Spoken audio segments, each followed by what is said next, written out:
अस्सलामुअलैकुम, मैं हूं अमरीन अली और आप देख रहे हैं वॉइस ऑफ उर्दू। एक नजर आज की हेडलाइंस पर। नाजरीन, अमेरिका के बाद भारत दुनिया का दूसरा मुल्क बन गया है जहां एक रोज में 1 लाख से ज्यादा कोरोना केसेस रिकॉर्ड किए गए हैं। भारतीय वजारत सेहत के मुताबिक गुज़िश्ता रोज मुल्क में 1,03,796 केसेस रिकॉर्ड किए गए, जिसके बाद मुल्क में आलमी वबा से मुतासरा अफराद की मजमूई तादाद 1,25,89,67 हो गई है। भारत में कोरोना वायरस की पहली लहर के दौरान गुज़िश्ता बरस सितंबर में सबसे ज्यादा 99,181 केसेस सामने आए थे, जबकि अमेरिका में पहली बार 1 लाख केसेस गुज़िश्ता बरस नवंबर में रिकॉर्ड किए गए थे। भारतीय रियासत महाराष्ट्र में कोरोना की वबा में तेजी से इजाफे के बायस मुकम्मल लॉकडाउन नाफिज कर दिया गया है।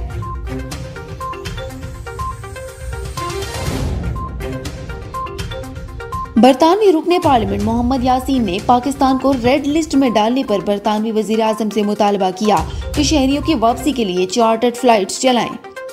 तफसीलात के मुताबिक बरतानवी रुकने पार्लियामेंट मोहम्मद यासीन ने बरतानिया की जानिब से पाकिस्तान को रेड लिस्ट में शामिल करने से मुतल्लिक कहा कि पाकिस्तान में कम केसेस के बावजूद क्यों रेड लिस्ट में शामिल किया गया। बरतानवी हुकूमत ने जानबूझकर ईस्टर तातीलात में फैसला किया। मोहम्मद यासीन का कहना था कि बरतानवी पार्लियामेंट में 12 अप्रैल तक तातीलात हैं और बरतानवी हुकूमत जानती थी कि फैसले के खिलाफ ऐवान में आवाज उठाएगी। बरतानवी वज़ीर आज़म को खत में लिखा है कि चार्टर फ्लाइट्स चलाएं और शहरियों की वापसी का बंदोबस्त करें।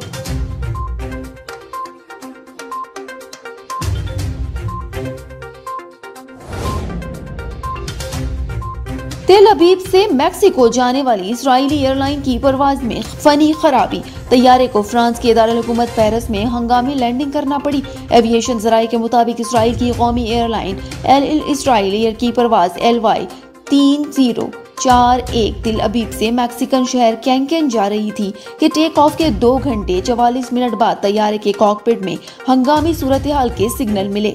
ये परवाज उस वक्त फ्रांस की फजाई हदूद में लेवन शहर पर 36,000 फुट की बुलंदी पर थी कि अचानक पायलट ने कंट्रोल टावर को तैयारे में टेक्निकल इमरजेंसी से आगाह किया। कंट्रोल टावर की हदायत पर पायलट ने तैयारे को फ्रांस में ही पेरिस के चार्ल्स डी गॉल एयरपोर्ट पर उतार लिया।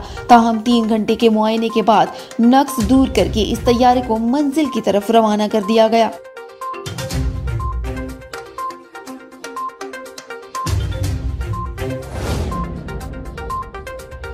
सऊदी अरब में तवक्कलना ऐप ने उन मकामी और गैर मुल्कियों को जो कोरोना वायरस से महफूज हैं, इन्हें 3 ज़ुमरों में तकसीम कर दिया है। गैर मुल्की खबर साइदारी की रिपोर्ट के मुताबिक सऊदी अरब में कोरोना वायरस से महफूज सारिफीन ऑनलाइन प्लेटफॉर्म तवक्कलना ऐप पर 3 ज़ुमरों में तकसीम कर दिए गए। ऐप के नए विजन में महफूज अफराद की दर्जाबंदी की गई। मुमलिकत में बुनियादी तौर पर जिन अफराद को कोरोना नहीं, उन्हें 3 ज़ुमरों में तकसीम किया गया है। ऐप इंतजामिया का कहना है कि नए विजन और दर्जाबंदी के तहत ऐसे अफराद जिन्होंने वैक्सीन की दोनों खुराकें ली हैं, इनके तवक्कलना ऐप पर महसन लिखा जाता है। ऐप इंतजामिया का कहना है कि नए विजन और दर्जाबंदी के तहत ऐसे अफराद जिन्होंने वैक्सीन की दोनों खुराकें ली हैं, उनके तवक्कलना ऐप पर प्रोटेक्टेड लिखा जाता है।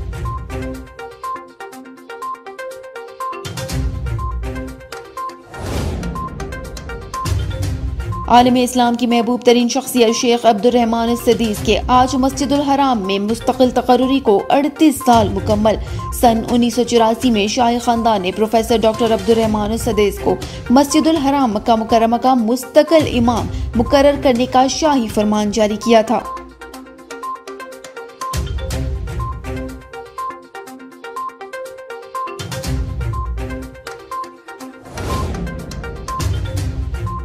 कोरोना में मुब्तला भारतीय अदाकार अक्षय कुमार अस्पताल में दाखिल हो गए। भारतीय अदाकार अक्षय कुमार का गुज़िश्ता रोज कोरोना का नतीजा मुस्बत आया था, जिसकी इत्तला उन्होंने अपने इंस्टाग्राम पोस्ट के जरिए दी थी। अक्षय कुमार ने अब इंस्टाग्राम अकाउंट पर एक और पोस्ट दर्ज की है, जिसमें उन्होंने मदाहों को अस्पताल में दाखिल होने की इत्तला दी।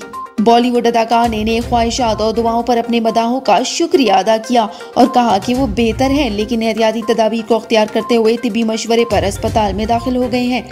अक्षय कुमार ने उम्मीद जाहिर की है कि वो जल्द घर वापस आ जाएंगे, जबकि उन्होंने मदाहों से दरख्वास्त की कि वो भी अपना ख्याल रखें। मर्दान में पहली बार बैल दौड़ और नेजाबाजी का इनकाद किया गया, जिसमें पंजाब, फतेह जंग और खैबर पख्तूनख्वा के दूसरे शहरों के अलावा मर्दान के खिलाड़ियों ने भरपूर हिस्सा लिया। तफसील फजले हक की इस रिपोर्ट में।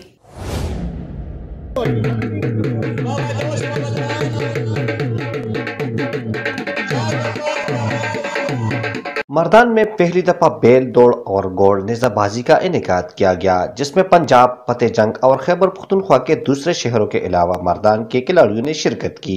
तकरीब में सेनेटर जीशान खानजादा के अलावा गैर मुल्की एम्बेसडर ने भी शिरकत की। सेनेटर जीशान खानजादा ने कहा कि ये प्रोग्राम स्पेशली गैर मुल्कियों के लिए बनाया गया है। उनको ये दिखाना है कि पाकिस्तान एक पुरअमन मुल्क है। ये खास करके जिस तरह आपने देखा है इधर ये फॉरनर्स आए हैं, उनको पाकिस्तानी कल्चर दिखाना, इनको हमारी जो नेज़ाबाजी और इस तरह की जितनी भी चीज़ें हैं ये उनको, तो ये उनके लिए स्पेशली प्रोग्राम बनाया गया है। गैर मुल्की एम्बेसडर्स का कहना था कि हम पाकिस्तानी कल्चर को देखने आए हैं, जो कि एक खूबसूरत कल्चर है। यहाँ के लोग मेहमान नवाज और मोहब्बत करने वाले हैं। पाकिस्तान आने से पहले बदअमनी के काफी खदशात थे, मगर आने के बाद दूर हो गए। I am a horse rider. I've heard about horse riding in Pakistan and I was so interested in exploring the culture here.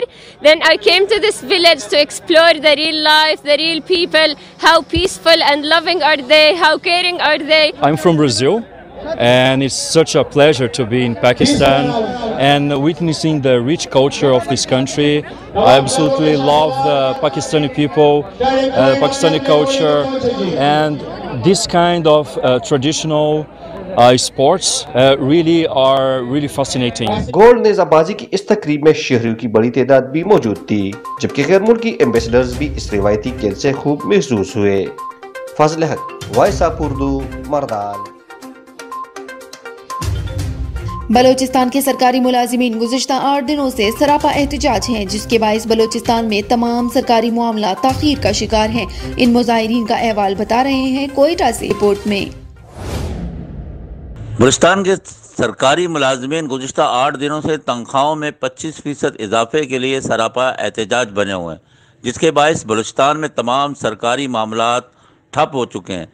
सरकारी मुलाजमीन से इज़हार यकजहती और इनकी तनख्वाहों में 25% इजाफे के हक़ में कई सूबाई वुज़रा, मेंबरान असम्बली, सियासी जमायतें, वकला तंजीमों समेत ट्रेड यूनियन और ट्रांसपोर्ट में बिल आखिर सरकारी मुलाजमीन के साथ इज़हार यकजहती करते हुए पहिया जाम हड़ताल शुरू कर दी है। पूरे बलूचिस्तान से सरकारी मुलाजमीन का इकट्ठा होना और कोयटा की सड़कों पर मार्च करने से कारोबार और रोज़मर्रा की ज़िंदगी मफलूज हो चुकी है।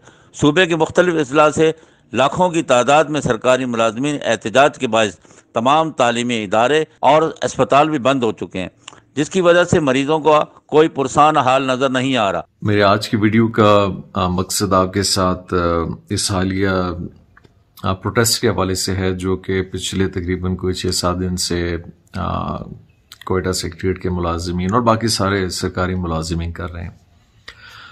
इस चीज़ के हवाले से मैं चाह रहा था कि मैं कुछ चीज़ें पब्लिक से भी शेयर करूं, उनसे भी करूं, आपसे भी करूं, पर हम इस बात पे थोड़ा सोचें कि ये सारी चीज़ें, ये सारे फैसले क्या इतने आसान हैं, इनके रिपरकशंस क्या हैं, इनके नताइज क्या निकलते हैं, इनकी ज़रूरत क्या है, मौजूदा सूरत हाल क्या है, और इन सब चीज़ों के पस मंज़र हमें क्या फ़ैसले अपने सूबे के लिए करने चाहिए। अरकान असम्बली और सियासी जमायतों की हिमायत के बायस मज़ीद तेज़ी आती जा रही है। Saeeduddin Tariq, voice of Urdu, Quetta, Balochistan. और अब मौसम।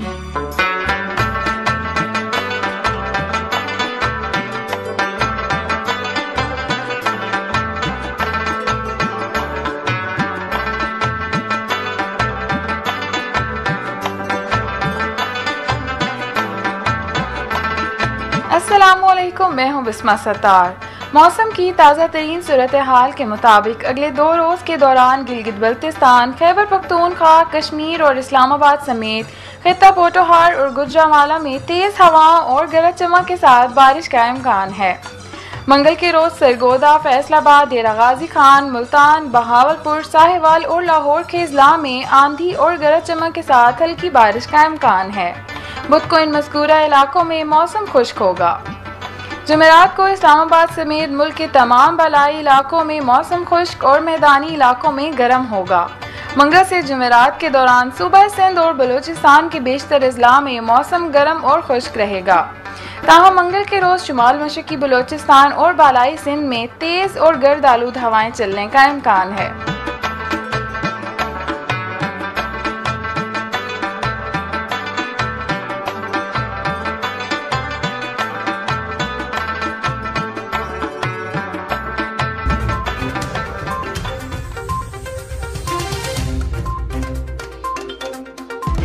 मजीद खबरों के लिए हमारा फेसबुक पेज और यूट्यूब चैनल सब्सक्राइब करके मजीद वीडियोस देख सकते हैं।